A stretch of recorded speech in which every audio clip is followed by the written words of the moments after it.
25 years old, living in Surrey Hills, lonely, very sad, very depressed. This was pretty much a year before I met Sim. So I was living in Surrey Hills, as I said, and I was desperately trying to cure my mental health. I was trying everything I was informed of. I tried yoga. Every time I would do a yoga class, I would have a breakdown in the class afterwards because of this somatic sensation that I experienced in my mouth, and I would approach the yoga teacher at the ending of the class in hysterics, crying, asking them, how do I focus on the breath? Like, how do I breathe properly? I'm not breathing right. It was just like a fixation and an obsession. And I tried meditation, but meditation would send me into kind of like psychosis, where I would just be so confused in my thought patterns. And I tried exercise, which made me have very dark thoughts. Pretty much every kind of holistic avenue I tried didn't work and left me feeling more trapped and more lost and desperate. So I don't know, I think it was a friend of mine had found out about Kundalini yoga, and I started going to classes weekly at this Kundalini yoga workshop venue, and I did get some benefit from the classes because the breath work helped facilitate releases. And so pretty much every Kundalini yoga class I was going to, I was crying, like full on sobbing in the class. I remember a girl who I became friends with came up to me after one class and she's like, it's so beautiful how you just feel so comfortable to cry. Like, I really am grateful for that. And I guess only then did I have the awareness, fuck, I'm actually crying every single class, like sobbing. I was just so in my own world. I didn't realize how that would have been perceived for outsiders. Anyway, so I met this guy at Kundalini yoga, and he was funny. He really amused me. He was like a bogan construction worker yogi. And I just found him a character. He was unique. So we became friends. And he told me about breath work. He was like, oh, you'd really benefit from doing breath work. I know a woman. No, I know a woman. Yeah, she does it. She does classes in a kitchen. Yeah, she's in Eastern Suburbs. And he gave me this plug, right, for this breath worker. And I was very used to getting random people's numbers and going to their house to pay them in cash for healing modalities. So, you know, it wasn't out of the ordinary for me to go to Eastern Suburbs one day to this woman's living room and do a private breathwork session with her. It was really full on, I would say. I definitely had a lot of blockages and resistance to certain moves. It almost felt like too overwhelming to go to certain places.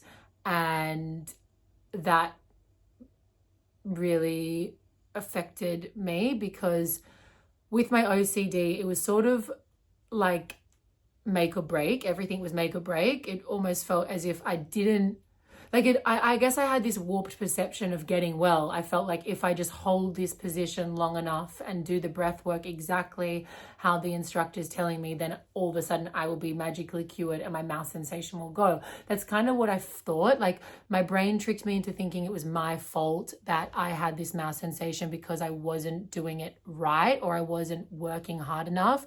You know, like sometimes, for example, just to give a bit of a backstory to that, like I went overseas and I was going to these intensive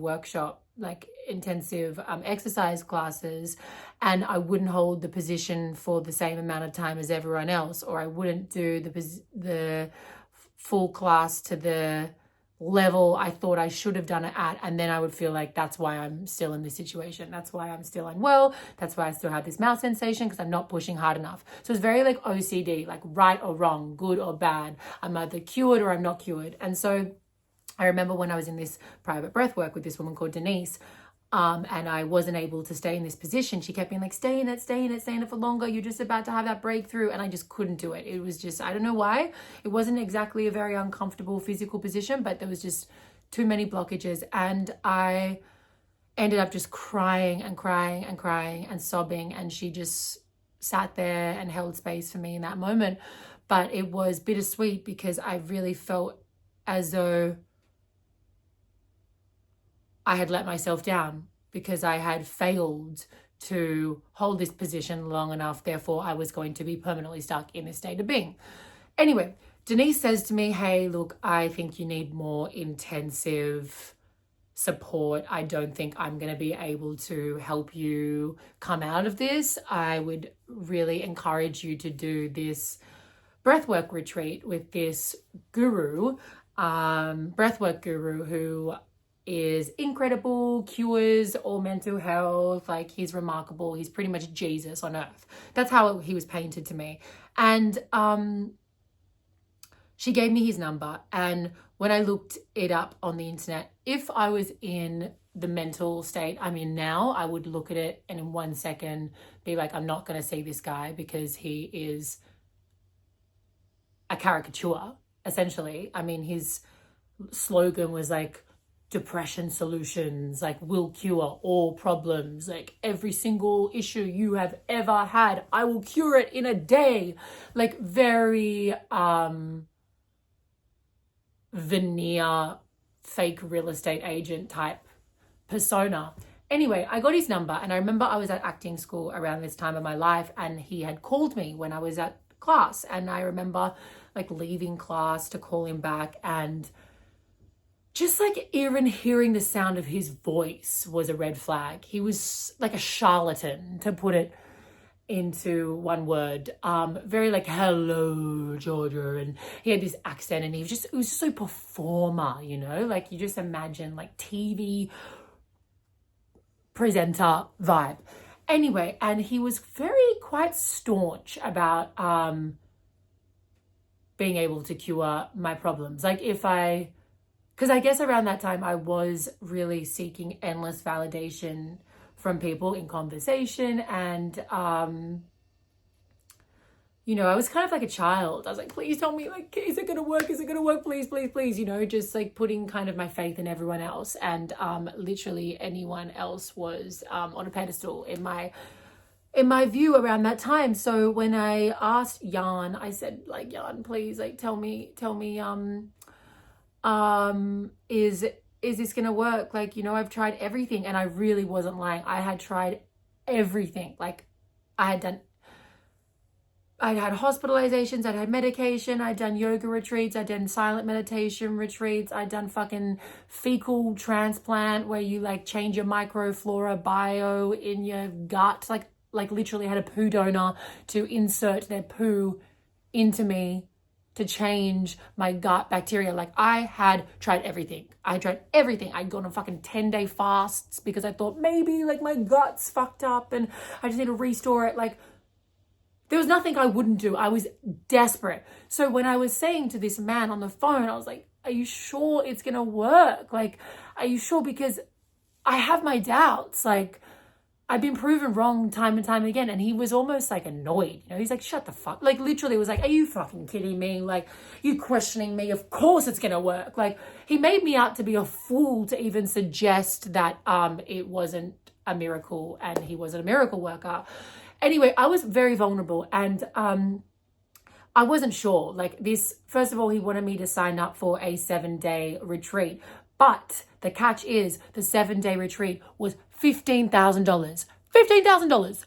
$15,000. That was all my savings. Like my life account. Like, so account that like my family had put money in. I'd put money in. It was like all my money. And my grandma had passed away, and it was a little bit of an inheritance. So I was skeptical about spending all of that in 7 days to this charlatan on the phone who, like, my gut instinct, like my bodily instinct was telling me this guy's a fraud. But my desperation to be cured was stronger. and my naivety was stronger because, again, I had no faith in my own intuition. I really had severed all ties with trust in myself because of how furious I was for being in this endless loop in my mind. So he started calling me every day. And the problematic thing was that he never, like, I was still like 25, I was a young woman, and I was like quite, to put it like matter of factly, I was like suicidal. I had really, really dark thoughts, and I was very chronically depressed. And so I was in a vulnerable position. So there was already a power imbalance, and the fact that he was calling me every day is a huge red flag within the medical community, I mean, it's a huge red flag, first and foremost, to say that you are able to 100% cure any mental health illness. That is a red flag, psychiatrists, psychologists, they'd never say that. So, this guy who has no qualifications is claiming to be like a 100% flawless healer. But again, I was vulnerable. So he's calling me every day. And he started saying stuff like, pretty much indirectly saying, you're in a really bad place, Georgia. You want to get out of this bad place. If you don't sign up for this retreat, I worry for you. I worry for your future. I worry you won't make it. I worry you'll kill yourself, essentially. Literally, that was the angle he was coming at. Like, if you don't sign up for this 7-day retreat, I'm genuinely very concerned for your safety, because in my opinion, if you don't do this 7-day retreat, you will kill yourself and you have no future. Literally, word for word, pretty much. So I kind of felt like I had no choice, because that really played on my already present thought patterns that was saying, I will kill myself. I will be in this forever. That's what every kind of mentally unwell person thinks. That's their biggest fear, that they're going to be stuck in this forever, Of course, I didn't have the foresight that I do now, that 25 is a really difficult age. And also you're very young at 25, because when I was that age, I really felt like I was like a mature adult, like I felt like I should have it all together.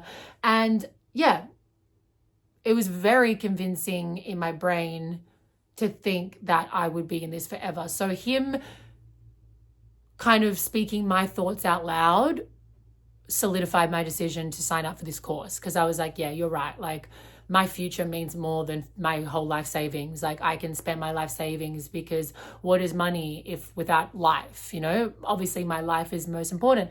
My dad was really concerned about me signing up for this retreat. He had his doubts, because he could see right through this kind of persona that this breathwork guru was, like how he portrayed himself. And dad was like, this guy's fucking Looney Tunes. But my dad just wanted to believe that, it was the answer, because he also wanted me to get well more than anything. So he, no matter how much his gut and urge to warn me of this guy was, his love for me and his will for me to get better was stronger. So he agreed, it's up to you. If you think this is what you should do, I'm going to support you, because he always supported me no matter what. At the end of the day, it was always my decision in how I was going to direct my life, and he was always following in suit and cheering me on. So I signed up for this retreat, and I'm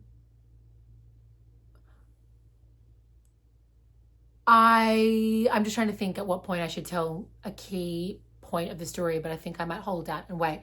So when I got to this retreat, there was probably like 10 other people there, and I was the youngest by a long way. Like everyone was like 10, 15 years older than me. And the first thing he said was we weren't going to be eating on this retreat, that for the first like 4 days, we were going to be doing a juice cleanse. So none of us were able to eat. In hindsight, I reckon he probably did that to cut costs, because he was very money hungry and very, very money driven. Of course, he put it under the allure of like, oh no, this is the cleansing, the detox. It's part of the integration into enlightenment. But now that I think about it, genuinely probably was to cut costs, because juices are cheaper. So yeah, we were on a juice cleanse. And what was funny was that he wasn't on the juice cleanse. Like, he was literally like binge eating like snacks and like sugar, and like would always go to the kitchen and come back with like a mouthful of food. So I found that quite amusing, that like we were all being starved and he's like eating Nutella biscuits in the kitchen. Anyway, so we, were introduced, had to go around the circle. I was very much an open book around that time. Like, I really just, I've always been an open book kind of thing. So I just shared everything, like literally unfiltered, about my depression and what I thought about myself and my situation. So I guess I was an easy target because I didn't hold anything back. And I remember there was a woman in the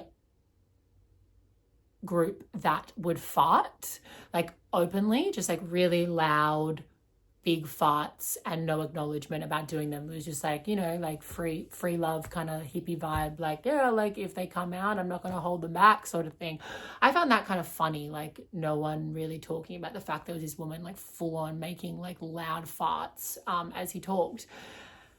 Anyway, we did a yoga class that night and it was torture for me. Like, I was so in my head and just so anxious. Like, the worst thing is that like every time I did something that was supposed to calm me down, I would go more into anxiety. So it really felt like a constant trap. I was just like constantly so highly strung and so wound up with anxiety.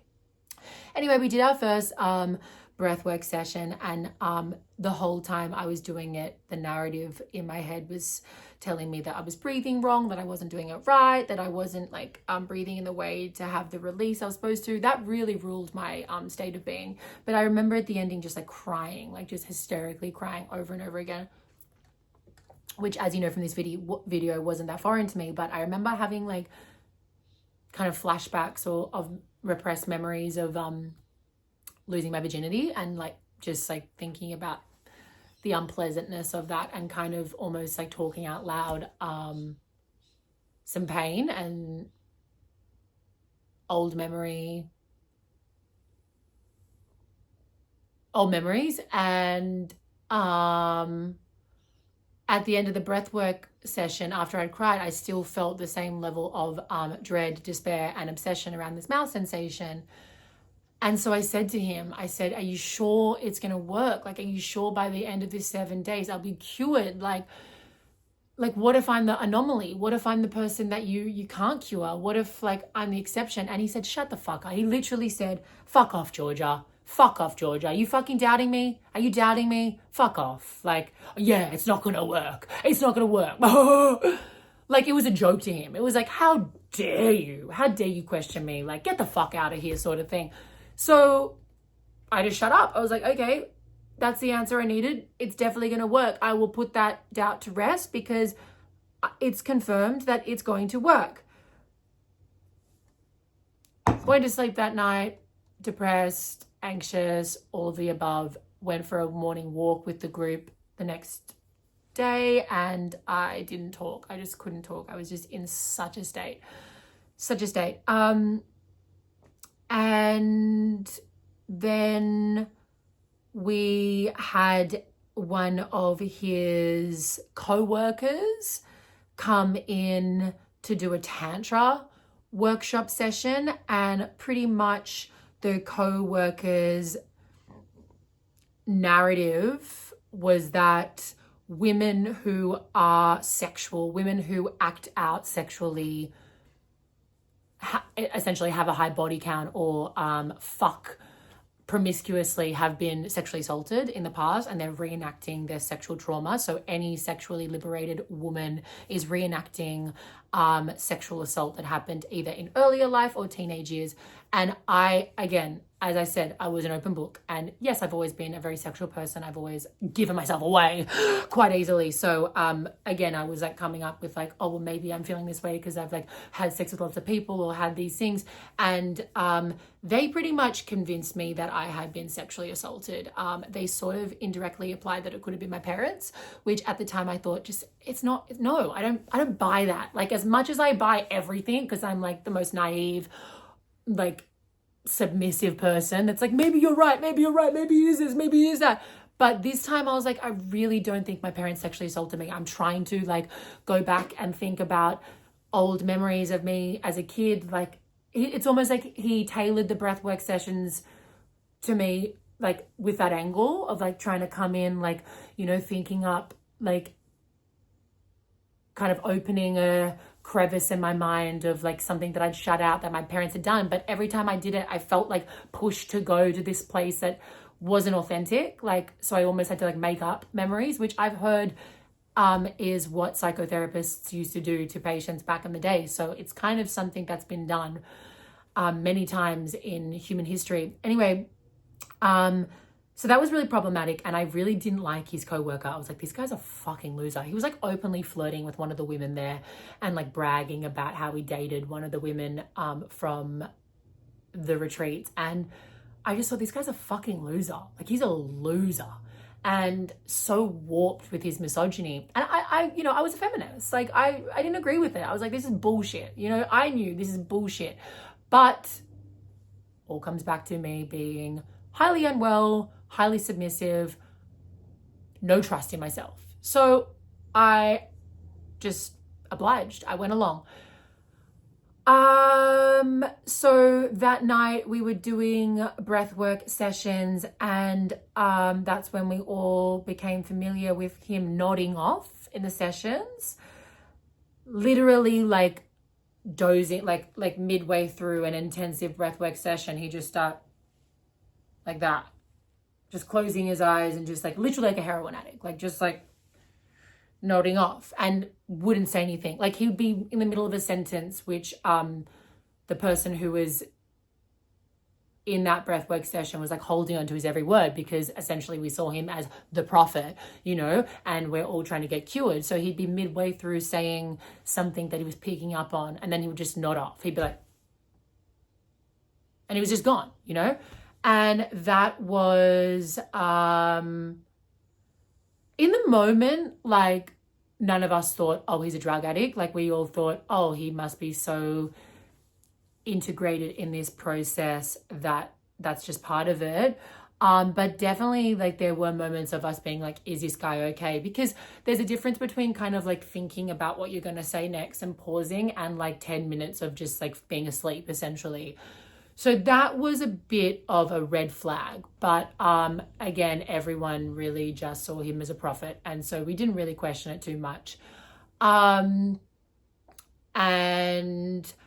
then the next day, we had to let out our anger. If anyone's watching this has seen Fleabag, I'm pretty sure it's season 2. They go to a retreat, and at that retreat, they're the men and the women are segregated, and the men have anger issues, and they're like yelling at like plastic dolls and like swearing to vent out their anger. That literally what happened to me. Like, that is like an exact replica of this day at the retreat. Essentially, we had to connect to our anger and release it. I was, again, as I said, the youngest woman there by a long way, and there was quite a few older men.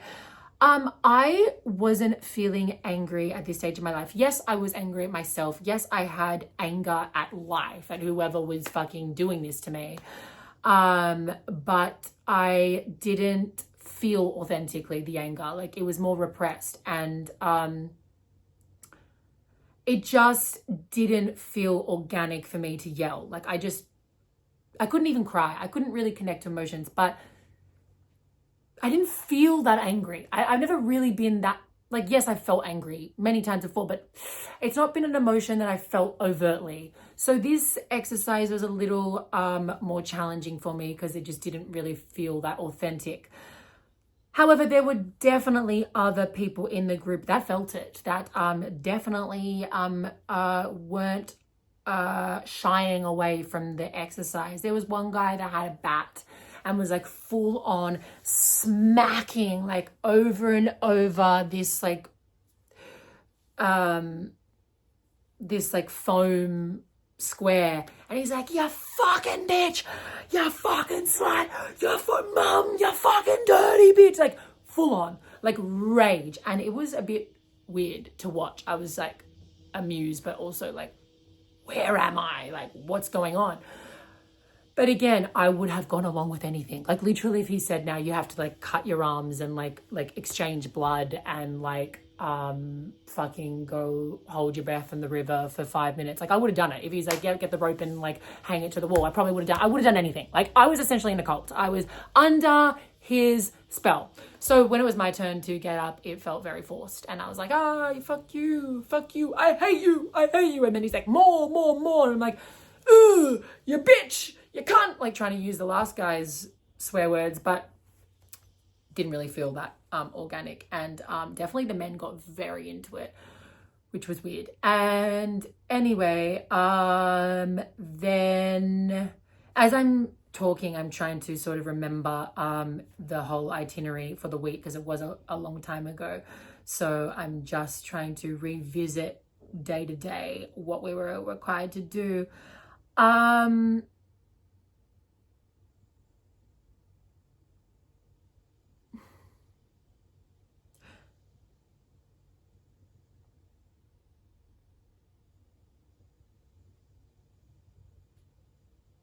His wife also had her own kind of healing practice. So not only were we spending $15,000 to be part of this retreat, his wife also offered services, like healing services. To be fair, I did actually like his wife. Like she was nice, like she was sweet, but like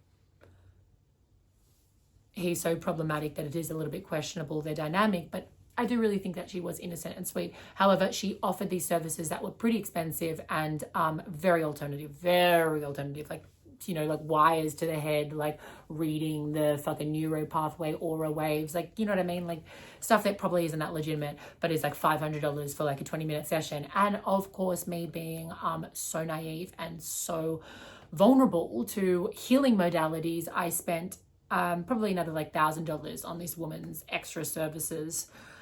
I mean, I was fucking starved, you know? I'm like 4 days into no food, like yelling and swearing in front of a group of people.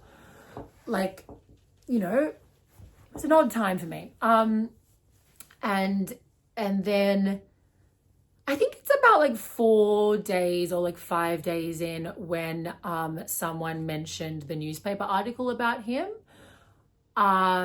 As if like it was common knowledge. And when I inquired a little further about what they were referring to, they were kind of confused that I hadn't seen it. They said, literally, if you just type his full name into Google, it like immediately comes up with a Daily Mail newspaper article headline. Like it was literally like front cover on a newspaper, self-proclaimed guru overdoses on elephant tranquilizer. Bear in mind, this was like a couple of weeks before the retreat had started. So this guy had literally made it on the front cover of the Daily Telegraph about overdosing on elephant tranquilizer. Like who fucking uses elephant tranquilizer? That's an intense drug.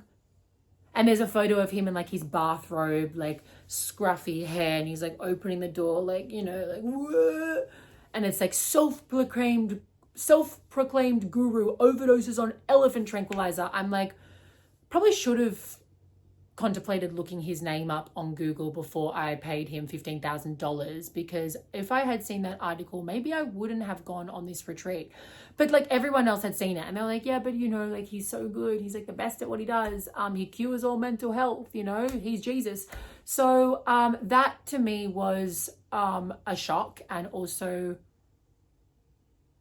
amusing, but I guess in the moment not so amusing, more just like, oh my god, this guy's like a full-on drug addict. And that explained the nodding off in the breathwork sessions, because I was instinctually picking up on the fact that this doesn't seem like he's just tired or like energetically exhausted. This feels like he's on heroin, you know, like this feels like a proper like nodding out sort of thing. Like, you know, when you do a neighing and you're like that was him, like pretty much like the entire time he was facilitating the breathwork sessions when he wasn't going into the kitchen to binge eat on sugar. So anyway, on the last day, I was really like devastated because I did not feel any different. If anything, I felt worse. I felt worse because I had been promised to be cured. I had been promised a new life, a new reality, and I was left with the exact same reality and more turmoil because I was broke. And then he started telling me that I shouldn't be on medication, and that is a huge red flag. That is a huge red flag because any therapist, especially a non-qualified therapist, should never offer unsolicited advice about whether a very mentally unwell person should be on medication or not. It's not their place to say. They don't know. And he was staunch. Like, he humiliated me in front of the group. He said that it was so dumb that I was on this medication and that I would stay sick forever, and that it was plastic, that it was essentially ruining my brain. Like, it was completely plastic. He kept saying plastic. I'm like, okay, like, I mean, I'm feeling suicidal, so I kind of need something to keep me anchored to this world, and I have tried literally everything, and you haven't cured me, so what other options do I have? Like, seriously, that's what I felt so paralyzed in. I'm like, you're here shaming me and criticizing me for using a tool such as medication, but you can't fix me. You haven't been able to cure me, so give me a chance to try and explore other modes that might actually take me out of it. And to be quite frank with you, medication was the thing to take me out of this psychosis and this OCD. So medication did save my life, not fucking yarn. Anyway, it was really problematic and I left. And the worst part is that he convinced me to then sign up for a year-long course with him, which was so much money, but I could pay in installments, and I did it. I did it because I was such an easy target, because I was so easily convinced, and because I was desperate. And I remember him saying on this retreat that his dream was to have a massive hall with like thousands of people, like hundreds of people doing breath work, and charging them all an exorbitant amount of money. He would say that. He'd be like, I would charge so much per ticket. And his reasoning was that you should value self-care. You should value like this, what I'm offering is like a once in a lifetime thing, and that comes at a cost, and that is helping your spiritual and self-growth journey because you are valuing yourself. Like the more money it is that you're spending, the more you're valuing yourself, and the more you are showing to yourself that you're showing up, which is really questionable because it's just a way to manipulate people and feed off greed. Anyway, about like a couple months into having been signed up for this year-long retreat, I pulled out because I couldn't keep doing it. I think I pulled out the weekend before they were doing a hot water birthing session where he heated up his swimming pool and everyone wore snorkels, and they went under the water for 90 minutes and did hyperventilating breath work. And it was supposed to be revisiting when you're getting born into this world, and I couldn't do it. I was like, I can't. It's just too much. I think I'll break. Like, I'm at breaking point, and that just feels like the tipping point for me. So I pulled out, and I tried so hard to get my money back and to pull out of the year-long course, but he wouldn't let me because I'd signed a contract and there was no way around it. And we even threatened to contact a lawyer, but he had leverage on us because I had signed a contract. Anyway, that's just one of the many crazy stories in my life's journey. And now at 31, I'm grateful to be able to talk about that experience and share it, and also be grateful that I experienced it, because at the end of the day, the trauma and pain we go through can be used into creativity and funny realizations and funny stories, essentially. But yeah, feels nice to finally let it out.